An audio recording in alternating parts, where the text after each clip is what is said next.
కీలకమైన అంశం దేవిప్రసాద్ గారు మనం చూసాం. నిన్న ఖమ్మంలో బీఆర్ఎస్ వర్కింగ్ ప్రెసిడెంట్ కేటీఆర్ గారు పర్యటించారు. అనేక కీలకమైన అంశాలు ప్రస్తావించారు. అభివృద్ధికి కేర్ ఆఫ్ అడ్రస్గా ఖమ్మం నిలిచిన సందర్భం కేసీఆర్ గారి హయాంలో.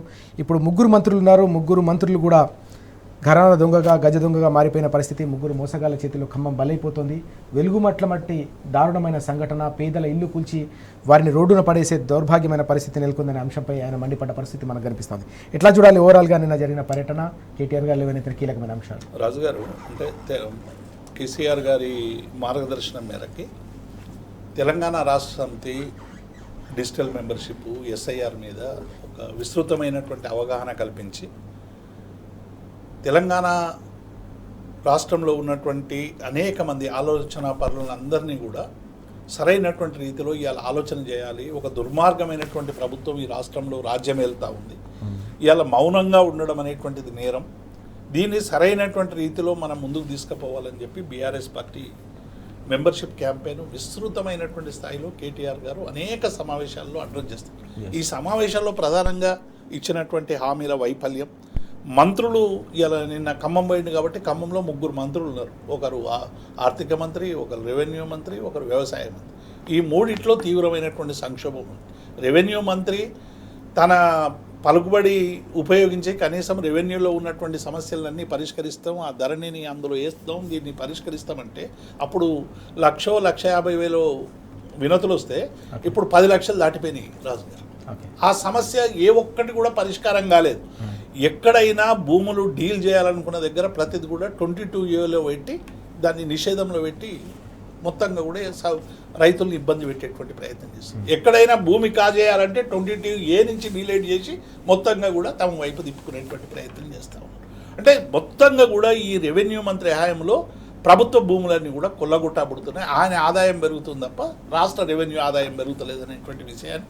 రెండవది ఆర్థిక మంత్రి బట్టి విక్రమార్క గారు ఆర్థిక సరైనటువంటి గాడిలో పెడతాడేమో, ఒక సీనియర్ మంత్రి పాదయాత్ర చేసినోడు ప్రజల సమస్య తెలిసినోడు అని అనుకుంటే వచ్చిన తర్వాత ఆర్థిక సంక్షోభాన్ని మరింత రెట్టింపు చేసేటువంటి ప్రయత్నం ఇలా చేసిండు. ఆర్థిక పరమైనటువంటి ఇబ్బందులు ఈ రాష్ట్రం ఎదుర్కొంటా ఉంది అనేటువంటి విషయాన్ని, ఆయన మీద ఎన్ని ఆరోపణలు వస్తున్నాయో మనం అన్నీ కూడా చూసాం. మూడవది వ్యవసాయం మంత్రి, ఇంత సీనియర్ మంత్రి కనీసం ఆయన తన అనుభవంతో ఈ వ్యవసాయ సంక్షోభాన్ని కొంతమేరకైనా నివారిస్తాడు అనుకుంటే ఇవాళ రైతాంగం మొత్తం కూడా సంక్షోభంలో కూరుకుపోయేటువంటి ప్రయత్నం జరుగుతాం. రైతుల బాధలు వర్ణనాతీతం. రైతులు ఇవాళ కుప్పల మీద పడి చనిపోయినటువంటి సందర్భాలు మనం ఎక్కడ చూడలేదు. మళ్ళీ రైతుల ఆత్మహత్యలు యథేచ్ఛగా కొనసాగుతున్నటువంటి సందర్భము, రైతులు తమకు రావాల్సినటువంటి పెట్టుబడి రాలేదని ఆక్రందనలు చేస్తున్నటువంటి సందర్భం. కాబట్టి ఈ విషయాలన్నీ కూడా మీకు ఉన్న ముగ్గురు మంత్రులు మీ ఖమ్మంకే కాదు మా రాష్ట్రానికి కూడా శని దాపురించారు అనేటువంటి విషయంలో కేటీఆర్ గారు చాలా స్పష్టంగా అనేక విషయాలు నిన్న వెల్లడించినటువంటి నేపథ్యాన్ని చూశాం. ఈ రాష్ట్రంలో ఏ సమస్య ఒక్కటి పరిష్కారం అయితే లేదు, ఏ ఒక్క హామీ అమలు చేస్తలేరు, పైగా ఎట్లా దాచుకుంటున్నారు అనేటువంటి విషయాల్ని చాలా స్పష్టంగా నిన్న ఒకరు గరాణ దొంగ మరొకరు గజ దొంగ అనేటువంటి విషయాన్ని ప్రజలకు విఫలీకరించేటువంటి ఇది ముఖ్యమైనటువంటి సమావేశం. కార్యకర్తలని సరైనటువంటి రీతిలో ఎడ్యుకేట్ చేస్తే ఇంటింటికి పోయి ప్రజల్ని ఎడ్యుకేట్ చేయడం ద్వారా, ఇంటింటికి బీఆర్ఎస్ పోవడం ద్వారా ఈ రాష్ట్రంలో మళ్ళీ కేసీఆర్ పాలనకు ఒక మార్గం సుగమం అవుతుంది. ఇలా కేసీఆర్ అధికారంలోకి రావడం కేసీఆర్కో కేటీఆర్కో వచ్చే ఫలితమేం లేదు. కానీ ఇలా తెలంగాణ ప్రజలు పడుతున్నటువంటి క్షోభను నివారించడానికి ఈ ప్రభుత్వం ఇవాళ పాలిస్తున్నటువంటి కబంధ హస్తాల నుంచి విముక్తి చేయడానికి ఒక గురుతరమైనటువంటి ప్రతిపక్షంగా, ఒక బాధ్యత గల నాయకుడిగా కేటీఆర్ గారు ఇవాళ ప్రజలకు ఇస్తున్నటువంటి పిలుపు చాలా అద్భుతంగా ఇవాళ ప్రజలు రిసీవ్ చేసుకుంటున్నటువంటి సందర్భాన్ని చూసాం.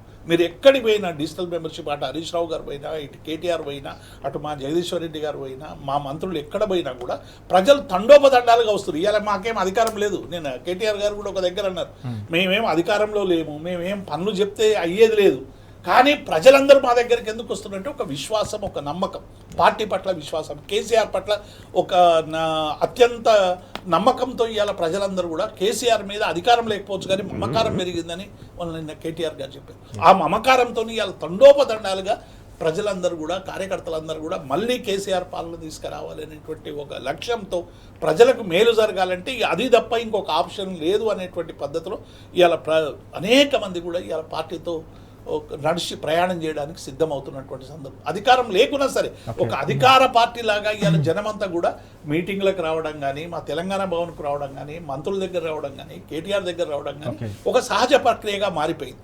కాబట్టి ఈ విశ్వాసాన్ని సరైనటువంటి రీతిలో ఉపయోగించుకోవాలంటే అధికారం రావాలి, అధికారం ద్వారా ఈ కబంధ హస్తాల నుండి తెలంగాణను విముక్తి చేయాలనేటువంటి లక్ష్యంతో ఈ సమావేశాలు జరుగుతూ ఉన్నాయి.